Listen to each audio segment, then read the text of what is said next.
જામનગરમાં પ્રાકૃતિક કૃષિને પ્રોત્સાહન આપતી મહત્વપૂર્ણ પહેલ હેઠળ રાજ્યપાલ આચાર્ય દેવવ્રતના હસ્તે સરદાર પટેલ એમ્યુઝમેન્ટ પાર્ક ખાતે પ્રાકૃતિક ખેડૂત હાટનું લોકાર્પણ કરવામાં આવ્યું।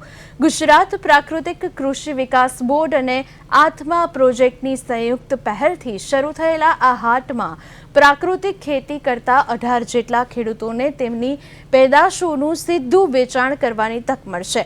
અહીં શાકભાજી, ફળો, અનાજ, કઠોળ, મસાલા, તેલ અને ગોળ સહિતની પ્રાકૃતિક કૃષિ પેદાશોનું વેચાણ થશે।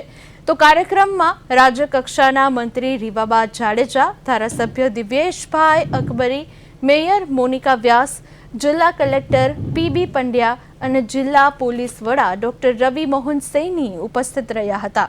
રાજ્યપાલે ખેડૂતો સાથે સંવાદ કરી પ્રાકૃતિક કૃષિના લાભોની માહિતી મેળવી હતી।